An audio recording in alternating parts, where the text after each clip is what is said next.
T20 में अगर किसी टीम के 8 ओवरों में सिर्फ 40 रन के लगभग हों और उसके 3 सबसे इंपॉर्टेंट बल्लेबाज आउट हो चुके हों तो आप क्या कहोगे? आप यही कहोगे अपनी क्रिकेटिंग सेंस के हिसाब से कि भाई ये टीम अब 150 से ज्यादा रन नहीं बनाएगी और T20 में 150 बहुत बड़ा टारगेट नहीं होता है और ये टीम मैच हार चुकी है। दिल्ली और राजस्थान के मैच में भी कहानी तो कुछ ऐसी ही थी, लेकिन जीत हुई है उस टीम की जिसके 8 ओवरों में लगभग 40 रन थे। बात कर रहे हैं राजस्थान रॉयल्स की। जी हां, मैच में दिल्ली ने पहले टॉस जीता और कप्तान ऋषभ पंत ने फैसला किया कि वो पहले गेंदबाजी करेंगे।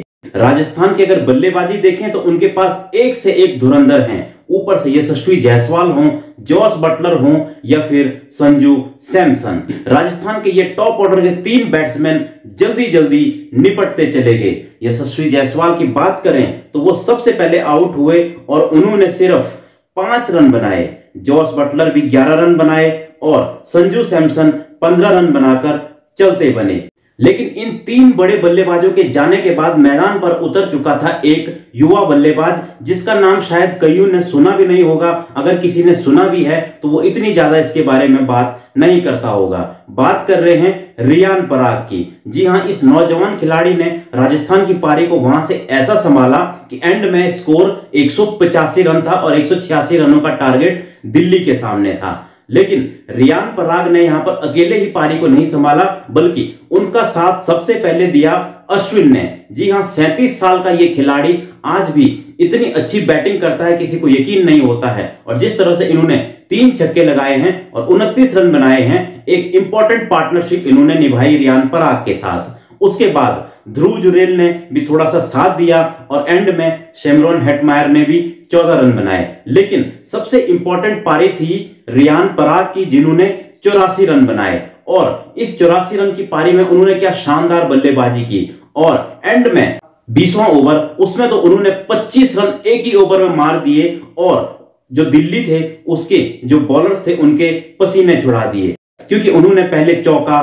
फिर छक्का, फिर चौका, फिर छक्का और फिर एंड में 1 रन और पूरे 25 रन आखिरी ओवर में बनाए, जिसकी वजह से टारगेट जो है वो काफी बड़ा लगने लगा था 186 रन का। जवाब में बैटिंग करने आई दिल्ली की टीम, डेविड वार्नर एक तरफ से टिके रहे, लेकिन दूसरी तरफ से दिल्ली के विकेटें गिरती गई। ओपनर मिचेल मार्श जल्दी आउट हो गए और उसके बाद उनकी दूसरी विकेट भी गिर गई और फिर मैदान पर ऋषभ पंत आ गए। लेकिन डेविड वार्नर ने दूसरी तरफ से अटैकिंग क्रिकेट जारी रखी और 6 ओवरों में दिल्ली के 59 रन थे और 2 विकेटें जा चुकी थी। यानी कि दिल्ली जो है वो शानदार तरीके से टारगेट का पीछा कर रही थे और सबको लग रहा था कि दिल्ली आसानी से इस मैच को जीत जाएगी।